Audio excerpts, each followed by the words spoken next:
Good afternoon, DEFCON. We're here to talk about getting effed on the river. And if anybody has played poker, I'm sure it's happened to you. Just to frame what we'll go over in today's session, first, in the pre-flop section, we'll give a little background about who we are and what online poker is. On the flop, we'll get into some past vulnerabilities that have been discovered in the online poker software and architecture. Turn, we'll get into some of the research that we have been doing and what we've been looking at, some vulnerabilities that I don't think have been published before. And then the river, we'll get into defenses and next steps in research. What this talk won't do is it's not going to show you how to make millions of dollars by some zero-day exploit, because if we had that, I'd be keeping it to myself. So pre-flop, who are we? This is my company. They paid for me to come out here, so I put a slide in there. All right. To make them happy, I guess. Who am I? Gus Fritschie, just a security professional based out of DC, CTO of this firm, and you can see what I enjoy doing. I probably like to enjoy gambling more than anything, so that's really what got me interested in this subject. Who do I have with me? We got Steve Witmer right here, who I also work with, and he did a lot of research in the web app piece, which you'll see later on in the presentation. I had a little bit of help also from a couple guys who just couldn't make it. Mike Wright, who I also work with, he did a little bit of work on a couple slides, and then JD Durick, he did some work in the analysis of the poker client itself and looking from a forensic perspective at what the client does behind the scenes. So that's who we are. So what is online poker? How many people like to gamble? Show of hands. All right, we're in the right place. How many people like to play poker? All right. How many people have played online poker? Okay, a decent perspective. How many people still have money locked up on some sites out there? All right, we lost. All right. Me too. Well, you probably do. All right. So it seems like a lot of people have at least heard of what online poker is. It's really interesting, and I lost my train of thought. Sorry, 1 second. Some people have the misperception that it's playing against the computer or not real people, but you're actually playing for the most part against real people, except for those pesky poker bots, which we'll talk about and later on in the presentation. It's been around for a while.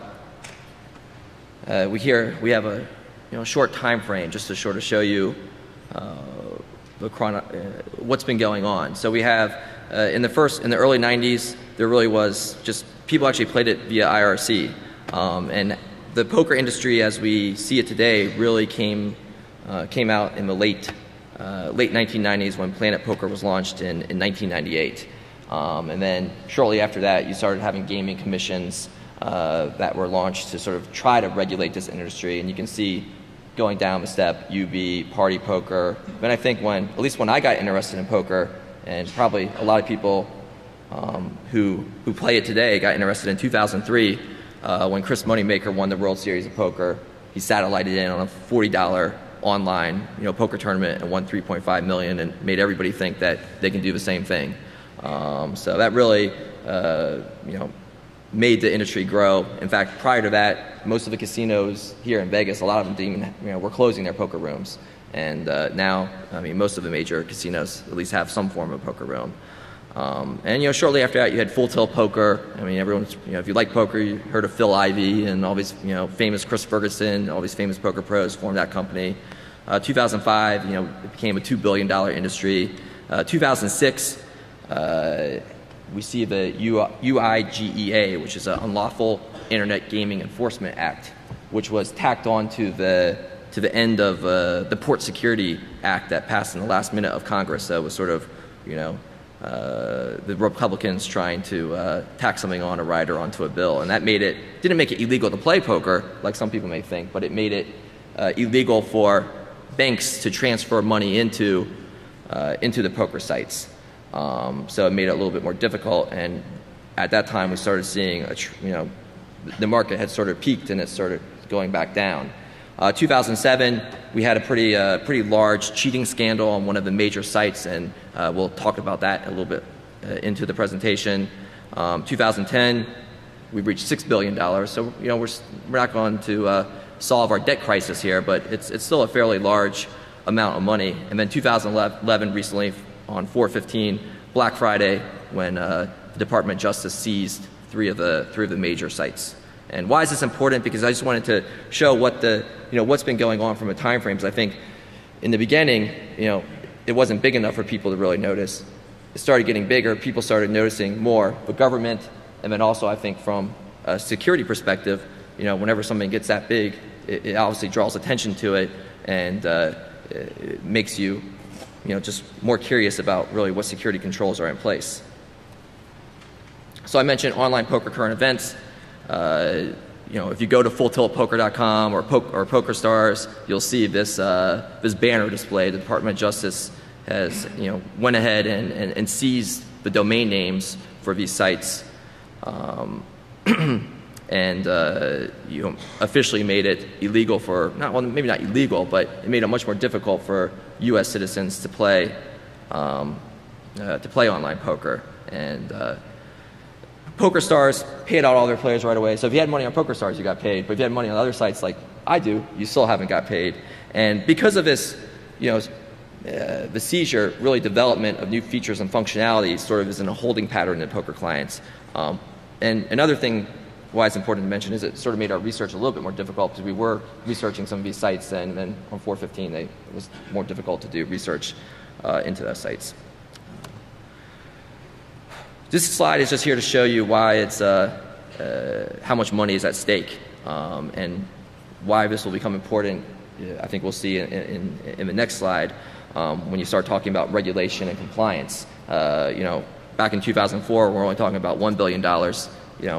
U.S. government doesn't really care too much. But when it starts growing, well, when I say U.S. government, maybe I mean the Nevada casinos, Harrah's, Caesars Entertainment right here, start wanting to get a piece of that pie, which they currently don't have. And if you see online gambling revenue as a whole is $25 billion. So in other words, there's a lot of money in online poker. I put this slide on here just because I'd like to see piles of money. It's cool. Regulation and compliance. We all have regulation compliance in other industries. If it's a government with FSMA, PCI, SOX, whatever. And I'm not here to say that compliance and regulation is the best thing. We all know that just because you have a system that is certified and accredited according to FSMA or NIST standards doesn't mean it's necessarily secure. It just means you filled out all the right paperwork and then dotted your I's and crossed your T's. But it's better than nothing. And I think there's another talk going on right now talking about PCI, and I think the argument can definitely be made that compliance helps strengthen the security posture of those industries. And I think something similar needs to take place in the online poker industry. And from what I just said, you may think that there is no compliance or regulation. There is, it's just not very greatly enforced. You have Isle of Man, off the coast of England. The Kanawaki Gaming Commission, an Indian tribe, licensed some of these sites, but they really haven't, put into all the controls in place that we would expect these companies to be held accountable for. Party Poker, a site that pulled out of the U.S. Industry back in 2005 when the UIEGA came out. They're licensed by government in Gibraltar, and you can read here what they say. That they keep their system to reliable, the highest standards of software integrity, including access control, change control, fingerprinting of executables. From what we've seen, I don't think all the sites are really doing that. And we didn't really look closely at Party Poker since we can't play there. I wanted to concentrate our research on sites that were available to U.S. players at the time. So we obviously see there is a need for compliance, and I think you'll see why there's a need when we get into some of the past vulnerabilities and new issues that we've noted. A standard needs to be developed. Companies that provide these services need to be audited, just not from the financial aspect to make sure that something that happened on Black Friday doesn't happen again, but also from a computer security control perspective, that controls need to be put in place to enforce these programs to have, you know, basic levels of security, which I think we take for granted when we look at other systems like account lockout. You know, just simple things that they just don't do. And why will this happen? Because there's a lot of money in online poker, and the government wants it, and land-based casinos want it. I'm not sure if everyone can make this out, but that's a $1.3 million pot being shipped right there, which was the largest pot in online history. Just a lot of money. So, the flop.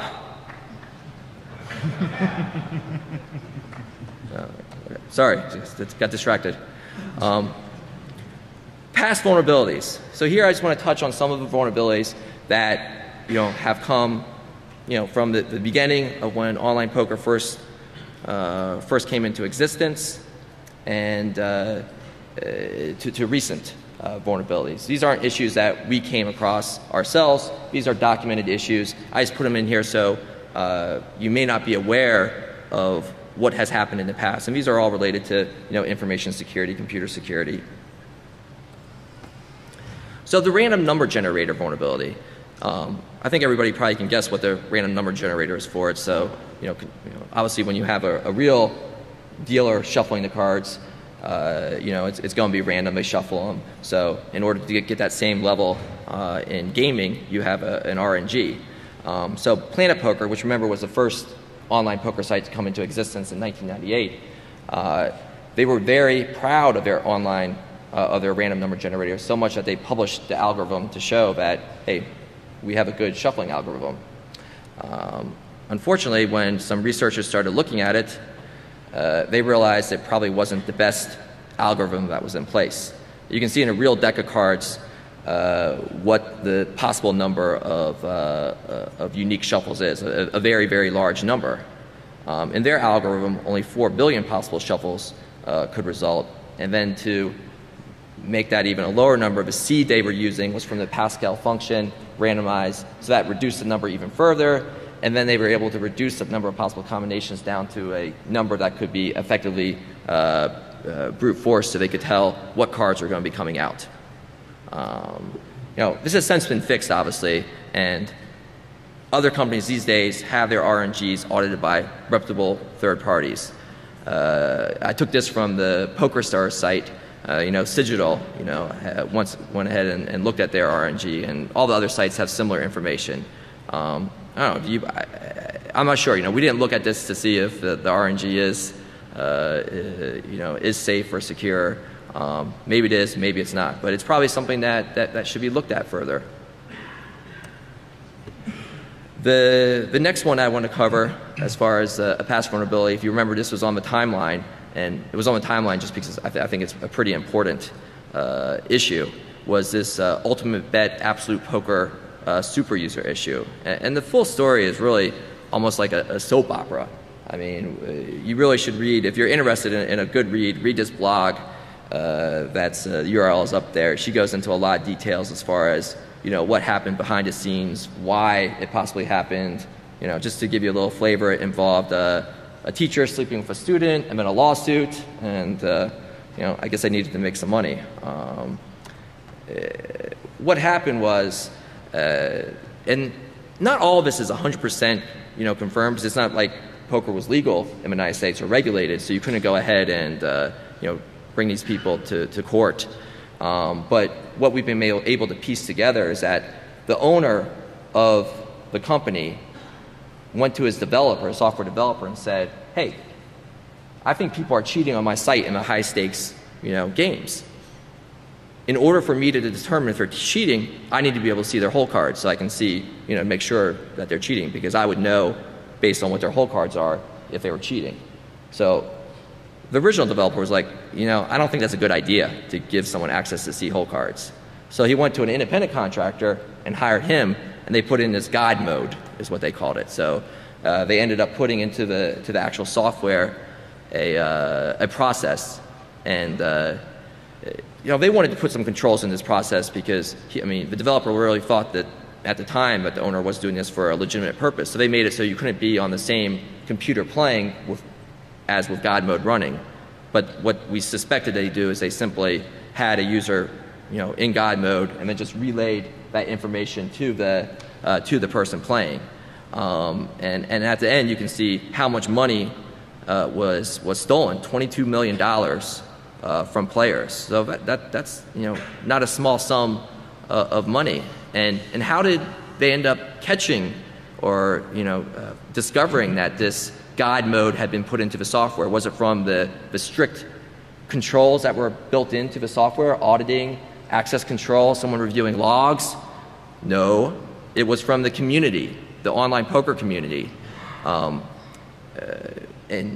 there's a pretty strong online poker community. There's a lot of forums. I think Steve's going to talk a little bit about how you could leverage those forums for some malicious purposes.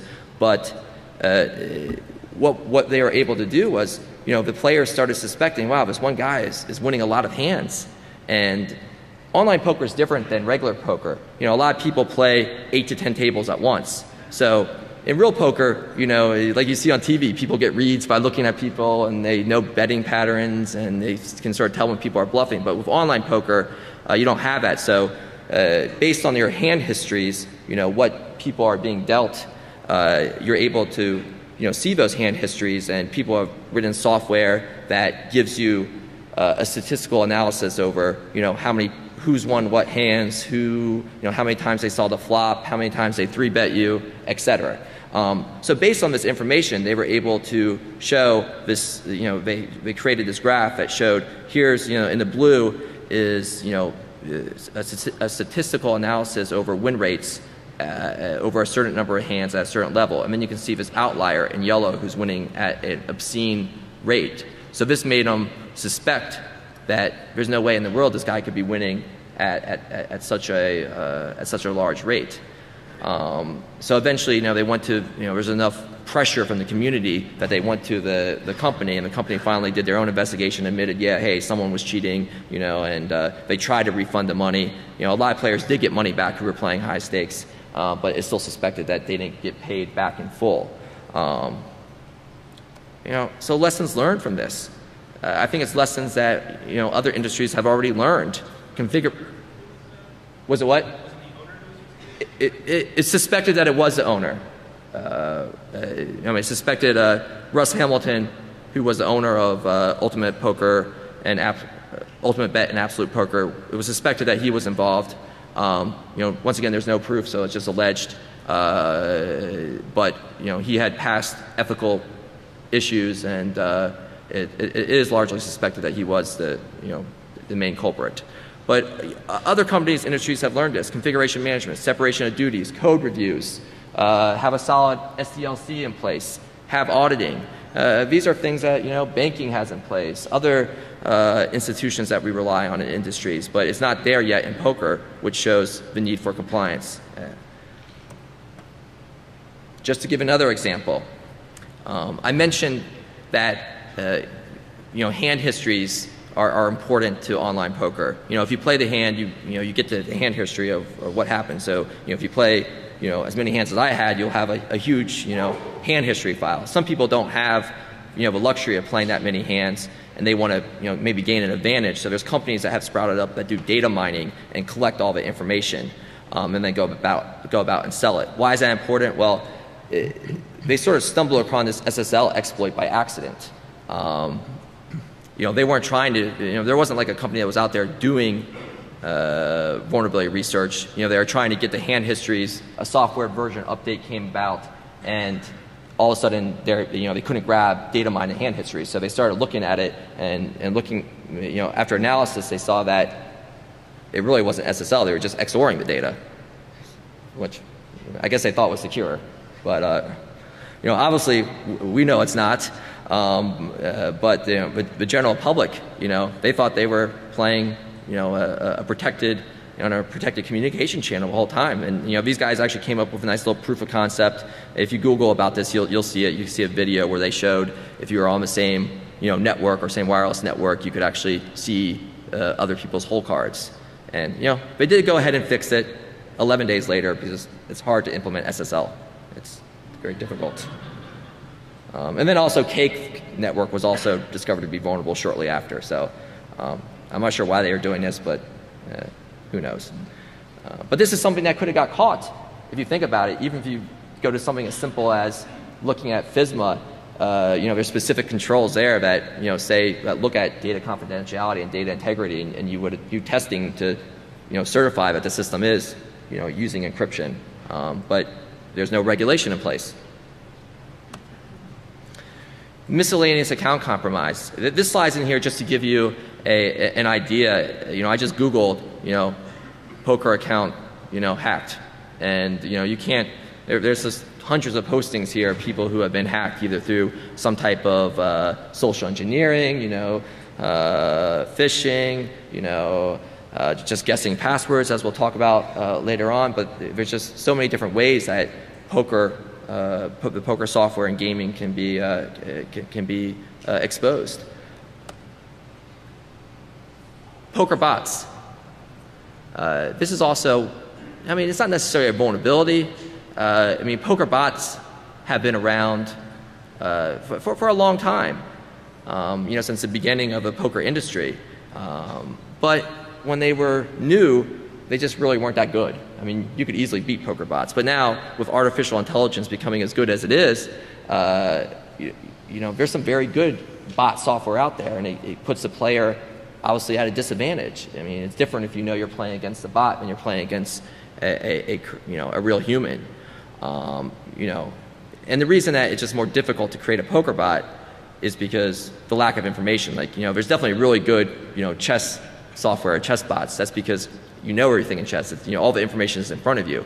In poker, it's a game of limited information. You have some information, but the rest, you just have to guess.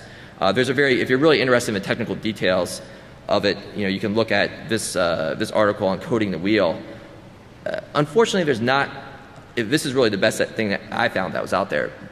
There's not a lot of good information about the bots that's easily accessible, because the people who are writing them are making money with them, and they don't want to share that information. So you sort of have to know where to go to look for it, and even then it's difficult as far as the technical details.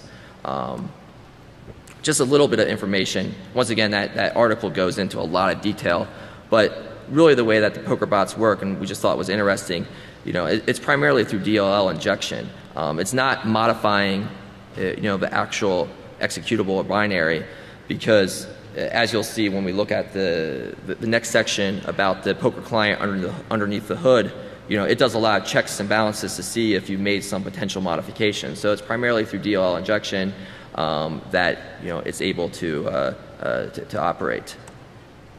And of course, poker sites have been cracking down on bots. How do they catch them?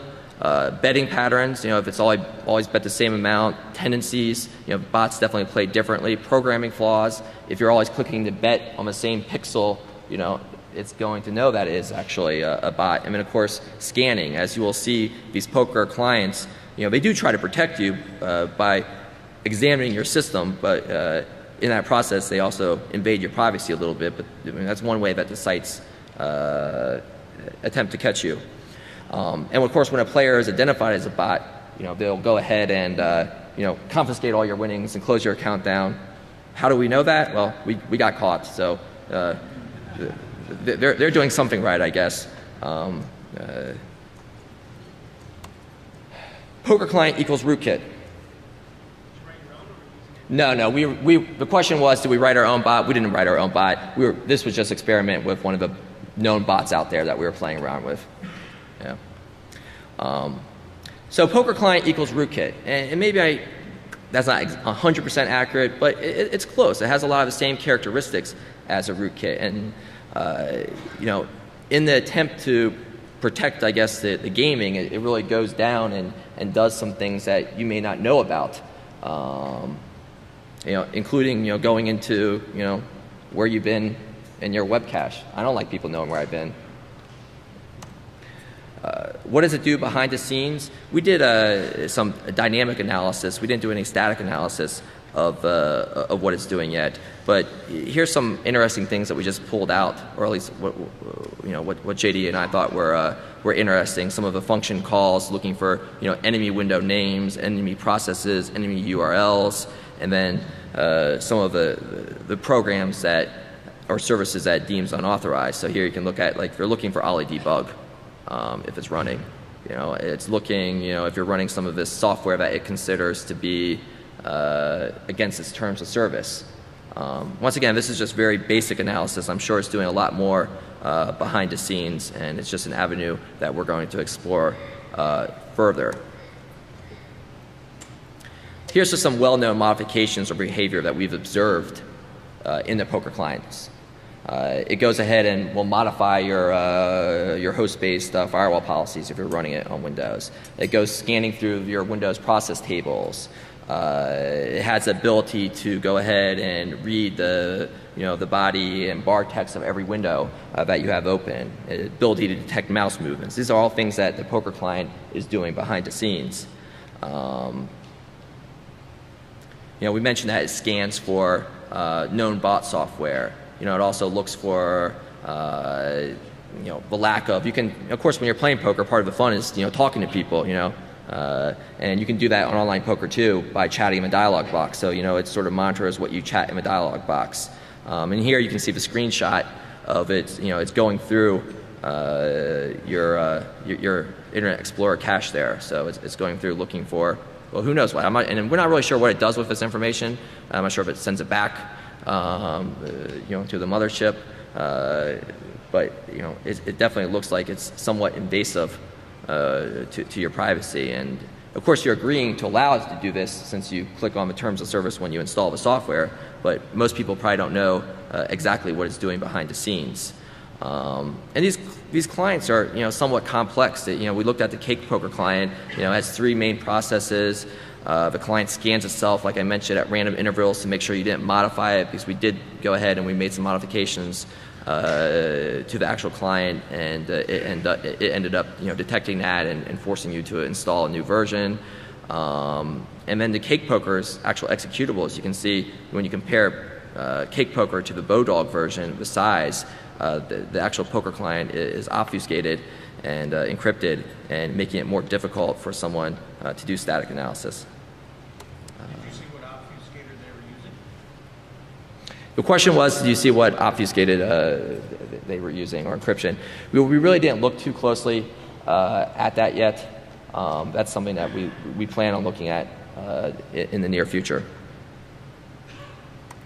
And now I'll turn it over to Steve. All right, thanks, Gus. So I got involved in this process kind of late in the game. A lot of this research was kind of already ongoing, so I got pulled in to kind of look at some of the actual interactions with the client and the web clients themselves. So just to get into a little bit about the actual online poker network architecture, especially now that there's a lot of crackdown on poker in the US, you're going to be visiting a server somewhere internationally. And various countries have various rules about data security and things like that. So just something to keep in mind as you're going to these poker sites. Basically what happens when you log in, you make a request out to the internet, poker DNS server tells you which local server you're going to go to, you authenticate, you get a session created, and then you start playing poker, and then when you need to re-authenticate, you re-authenticate. This is just kind of a really simple dump on some of the actual data flying past. It's really not that important, but it shows that the initial request is out over SSL, and then you get another connection over SSL on another high-numbered port. This is just a really quick scan of some of Bodog's address space. Just shows that there's a lot of different stuff out there. There's actually some content that doesn't belong to Bodog. There's some stuff that's on Bodog's network that's actually game creation companies and things like that. There's also some test servers out there. We didn't really attack it, but just interesting that it's out there. Now to preface what we're going to talk about today, we did not, at least I didn't. I didn't actually attack any of these companies. The vulnerabilities that we're going to be talking about are vulnerabilities that are going to affect you as a poker player. So I think that's kind of more important, because from the show of hands earlier, a lot of people in here play online poker. If you're in this talk, you probably are getting the idea that it's not the most secure thing in the world at this particular point. So we're just going to talk about some of the vulnerabilities that are there. Like I said, I came into this very late in the game just a few weeks ago, but the vulnerabilities were really easy to find. Something else to consider when we're talking about vulnerabilities in online poker. There's dozens and dozens and dozens of online poker sites, all with individual clients. So when we say that this is kind of a new research field that we're looking into, we really haven't kind of scratched the surface at this point. But just the stuff that we did find shows that you can be compromised fairly easily. Let's see here. So, you know, when you go to these particular sites, they have 20 different links on how you can pay them money, but they don't really have any kind of information about how they protect your information, how they protect your credit card data, how they're actually protecting you when you're playing online poker. Now, for all of you out there who look for the HackerSafe logo, I'm sure that gives you a really warm, fuzzy feeling at night, but you should really know better. And these guys don't even bother to do that. So it seems like, you know, when there was the actual detection of the RNG issues, a lot of the poker companies kind of stepped it up and really started looking at their RNGs, but they haven't done anything really on the clients to protect you. I wish we were going to stand here and talk about some really, really advanced hacking techniques, but hackers are lazy. We like the easiest way we can get into something, and honestly, there's some old tried and true favorites that can really screw you. So when we talk about some of the vulnerabilities out there, there's basically no input validation in a lot of these clients. We'll talk about that in a little bit. The cookies that are being used when you're actually using an HTTP client as opposed to a thick client, the cookies are very insecure. They're weak. They're not marked as secure. They're not marked HTTP only. They can be reused. They contain sensitive information. Some of them are tracking you based on your IP address, all that kind of fun stuff. There's expired SSL certificates on some of these sites. The fun thing about that is if you get used to seeing, okay, yeah, the site's, you know, expired, blah, blah, blah, SSL doesn't match, you can kind of get accustomed to that. And if you do get phished, it's really easy for you to just click through that without even reading it or thinking about it. And then we have our old friend, cross-site scripting. Now, this particular one, this is an unauthenticated, reflected cross-site scripting. Reflected cross-site scripting is basically the easiest style of attack where you send something to the web server, it sends the same code back to you and is then executed at the browser. The next one that we've got, this is just showing you a little bit of the actual, in the Bodog client, where you can enter some information about yourself. So you can put your email address, your state, your city, all that kind of good stuff. And, you know, personally, I live at Script Alert Way. So it's important for me to be able to do this, but for most people it's not. The funny thing about this, the actual city is vulnerable, state, zip code, country, and phone number. Now, for phone number, you shouldn't need to put characters in there. Okay? So what we're doing right here is we're really talking about, they're not even doing basic data validation at this point. When you're looking at a state, it's even abbreviated. You've got MA, you've got MD, you've got wherever you live, there's a 2-letter. You should not be able to put JavaScript into that, okay? This is easy, guys. Zip code, again, it's not that hard. These are supposed to be only numbers. Yeah, anyway. Yeah, that's vulnerable as of today, as of this morning. Yeah. Not that I'm telling you to go out and use this, but this particular one, this is actually using a stored and DOM-based cross-site scripting attack. As you saw on the previous slide, what we did is we put some active JavaScript in our address field. This comes back and this shows you every single cookie you need. So if you're using the web client, you can create your cross-site scripting attack to then forward this information to your server. You grab that, you replay that, you're now that person. So you have a copy of their session. Not good. This one's an unauthenticated one. Again, you can grab, you can call document.cookie to grab all of the cookies, have them forwarded to your server, and you created a duplicate session. You can log in as this person, and you can sign up to a table that you're also playing at, and just fold, and just lose somebody's money. So, not so good. Again, as we talked about quite a bit here, it's basically a playground for cross-site scripting. For those of you who are actually pen testers out there who are used to having to do some encoding to get cross-site scripting to work, you don't need to do it. You can basically go there and just be like, I wonder if this works, and you can kind of play around and have some fun with it. And it's actually kind of cool because it's like stepping back 3 or 4 years in time, and you can just make all kinds of fun stuff happen. There's also some invalidated redirects. And the thing that I love about this one, and we're kind of picking on Bodog, and I want to clarify, a lot of the poker clients have these vulnerabilities. It's not just Bodog, but they're an easy target, so why not? We talked about them. The actual SSO that's used when you sign in to Bodog is vulnerable. So as you'll see on these couple URLs down at the bottom, you can actually send somebody wherever you want. And we'll talk about where you can actually leverage this in a minute. So using some of these vulnerabilities, we've beaten to death cross-site scripting now. Everybody knows what cross-site scripting is. It's not so good. You've got cross-site request forgery as well.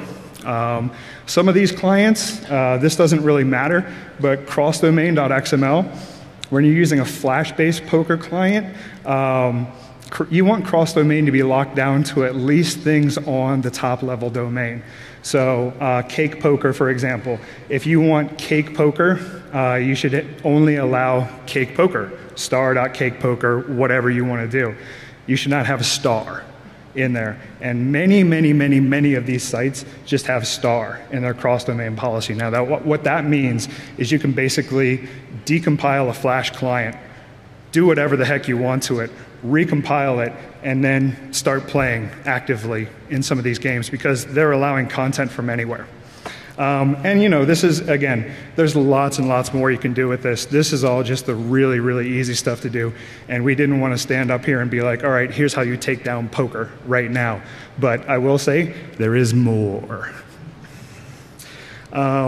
One of the things that's a good attack vector, especially when you talk about cross-site request forgery and cross-site scripting as far as actually getting people suckered into this, is actually using forums and affiliate sites. Now, the fun thing about using forums is generally when somebody's at a forum, they're logged into the poker client. And they're just kind of chatting and doing whatever they want.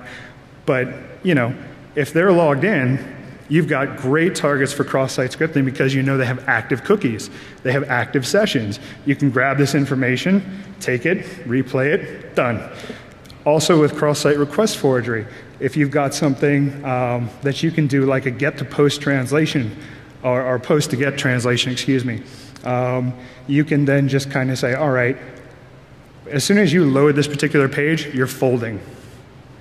Whatever you happen to be in. So the fun thing with this is you can oftentimes, in forums, because we all know forums are really secure, right? Yeah, good times. You can actually just create hyperlinks where you should have an avatar, for example. So whenever anybody loads that page and it goes to load your avatar, it just executes that particular URL. So fold your hand, etc. So anyway, these are just really good attack platforms, and forums and stuff like that have their own vulnerabilities. So even if you're using a secure poker client, if you're on somebody else's forum and they have cross-site scripting, they can hook you. So here we have, you know, picking on Bodog again, just because it's easy. One of their affiliates, not checking cross-site scripting, not even trying. Here's Poker Listings. Poker Listings is another place that has cross-site scripting. This was a really hard one, guys, I got to tell you. So you see that search field right there? Script alert. That's all this is. They're not even checking. It's easy stuff. So what do we do when we have cross-site scripting? How many people know what beef is? All right, good. So you know where I'm going with this, right? You've got beef, you know, and here you can see 3 clients that are all, you know, a local address that I was just playing around with. There's so many from my local one because everything I tried worked. It was really easy to do this, guys. So step 1 on this, this is what an actual hook looks like in beef. So you've got your target domain, you've got then the payload there that says, you know, connect back to me, blah. Once you've got a zombie inside of beef, You can look at their browser. You can see what plugins they're using. You can see where they've been in their browser history. I'm not going to go down the full functionality of Beef, but Beef is a really cool tool, and if you haven't used it, use it. It's good. You can do clipboard theft. You can send raw JavaScript. You can use browser autopwn, yay Metasploit. And you can also, use that once you have, browser autopwn running. Anybody who you've hooked in with XSS is now a pivot point. So let's say somebody's playing poker at work. Nobody would ever on a government machine, for example, play poker at work. Nobody would ever do that, right? So now you've got a pivot point inside of a government network because web traffic goes through firewalls. Yay! So the fun part is, after this, of course, you have profit. So one of the things that we wanted to do is kind of hint at this, but not really tell you exactly how to do it. But if you've got a Metasploit zombie, or if you've got a Beef zombie, if you can send them JavaScript, and you can capture their clipboard, hands up how many people think you can see their hold cards? More hands. Yeah. So there you go. Still feeling good about online poker? Everybody who's signed up? Yeah? No? Okay. I'm going to turn it back over to Gus. He's going to do some more talking. Great. Thanks, Steve. Moving away from web application attacks that Steve went over to some authentication vulnerabilities. And, like Steve mentioned, while sophisticated attacks are fun to go ahead and do, in this instance, you really don't have to do anything elite in order to compromise some of these sites. As you can see here, here's just some of the password requirements. I just went ahead and sampled some of the larger sites so you can see exactly what they're requiring. So you can see Carbon Poker requires 6 to 20 characters. Well, I wonder what people are going to choose if they choose Carbon. Perhaps Carbon as their password. Or Bodog, 5 characters. Maybe they have Bodog, or maybe it's Poker. Full Tilt, UB Absolute, also weak. In fact, the only one that had strong password requirements was Cake Poker with what you would expect, something 8 to 14, lowercase, et cetera, et cetera. So with passwords this strong, it's probably impossible to brute force them, right? Especially with no account lockout. None of these sites will lock out your account. You can try it as many times as you want. And of course, you need to have the actual user ID to log in with, right? So how do we find that? Well, forums, whoever you're playing against, most of the times, whatever their name on screen is going to be their user ID. And then, of course, there's also Poker Table Ratings, which is another site that tracks players, how much they've won or lost. So you can go to Poker Table Ratings, and perhaps you want to do a search for those people who have won a lot of money, and we can target their accounts. And of course, the next step is nothing rocket science. Just like the cross-site scripting, we don't have to do anything fancy here. We just go ahead and use Hydra or Brutus. In this case, we just went ahead and used Brutus.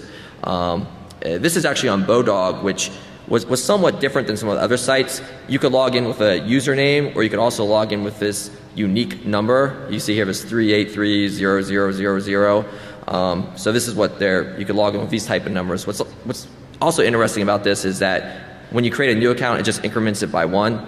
I'm not sure if that's too important, but it's interesting that it just increments it by 1.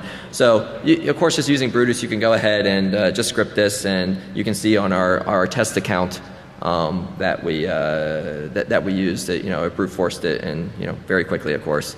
And trust me, poker players, they're not the most sophisticated players when it comes to putting strong protections in place. Most of the time they're pretty lazy, and I guarantee a lot of them have pretty easy passwords.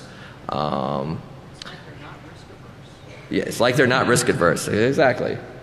They're used to just gambling large sums of money. I want to make one point. Most of the research that we did was on the play money sites, because every one of these sites has a play money site that is equivalent to the software is the same as the real money site, but we just didn't feel like using, I didn't feel like using my account because I didn't want to have it shut down for some reason and have my money confiscated. Anyways, another thing, attacking supporting infrastructure. I think Steve went over this, gave some good examples as far as forums, but it's just not the poker client itself. And that's what I want to emphasize throughout this whole talk. It's the whole poker industry that has weak controls. And you know, with the poker gaming, these other, you know, people want to make money off of it, so they come up with new ideas. So there's training sites to teach you how to be a better poker player. There's tracking sites like Poker Table Ratings and SharkScope that will track your play and show you how much you've won or lost. There's medium forums like Steve mentioned. 2+2 is, you know, probably the largest one out there. And of course, if these sites are being used at the same time that people are playing the game, well then if there's vulnerabilities in them, as Steve showed you, you could potentially compromise them. So just some quick examples. Another, you know, cross-site scripting. This is actually in Poker Table Ratings. You can actually make comments about players like "you suck" or whatever. And if you put some, you know, script in there, when someone else goes ahead and reads that comment, you know, you could have obviously something much more malicious than this there. Attacking supporting infrastructure. Continuing. This is about training sites, and this is actually an email that I received, because I belong to training sites because I like to try to make money when I play poker. And this is from, I think, Card Runners sent me this, letting me know that they had detected an illegal intrusion and that, you know, they believe that, you know, all they got potentially was my email address, encrypted password, IP address. And, you know, so it just shows that people are actually attacking these guys. I actually sent these guys an email and said, hey, I can maybe look at this for you. And they said they had it under control, so. Just another forum. This just shows you, it may not be able to see it, but it's just a warning that's posted on the forum showing that someone has set up a archive site to look just like the 2+2, and they're doing some phishing there. So just, you know, warning their forum members to be careful. So obviously people are going out and targeting these supporting infrastructures. So almost done. The river. So just what are some online poker defenses that we could put in place? And this is more on the application side. We'll talk next about what you could do yourself to protect. Maybe move away from password-based authentication, because we know multi-factor can't be hacked, but it's better. Implement simple things, account lockout, perform robust security testing. Perhaps only allow connections from, you know, a geographic location where you're supposed to be located. So if you're in the US, you probably don't want someone from China logging into your account. Of course, you get around that, but it makes it more difficult. And maybe adhere to some certain standards. Online poker defenses. What can you do to help protect yourself? I personally play poker in an isolated, you know, virtual machine that's just used just for poker. So I don't do anything else with that. I have a particular VM just for poker. I don't check email. I don't get on the web with it. All I do is play poker on it. You know, obviously basic security stuff. Use antivirus, spyware. Don't play on wireless networks. Strong, complex passwords. Don't use the same password across multiple sites. You know, common sense stuff. Next steps. We're going to continue digging deeper into the client, some static analysis. You know, maybe look to try to customize a client to bypass restrictions. Perhaps write an automated tool just to better brute force, you know, the actual client itself rather than the web piece. I think it'd be fun to map out more of these networks and see exactly, you know, from an infrastructure perspective, you know, all these test servers and other things that are out there. And then, of course, you know, keep on digging at the web application vulnerabilities. So conclusion, why I don't think we talked about anything earth-shattering here as far as, you know, stuff that we all know about. I just don't think a lot of people have been thinking about it from an online poker perspective. So, you know, we're going to continue looking at it. If you're interested in online poker, there's a lot of smarter people than me out in that room. So please, you know, you look at it and let me know if you find anything. You know, regulation and compliance, you know, needs to be put into place. And, you know, the question is, do I feel safe playing? You know, if poker was, you know, online poker was legal, you know, tomorrow, would I play? Well, I'd probably play, but that's because I have a gambling problem. But I don't know about the rest of you. So that's it. Questions, you know, we'll be in, I guess, Q2 to answer anything. Thank you, guys.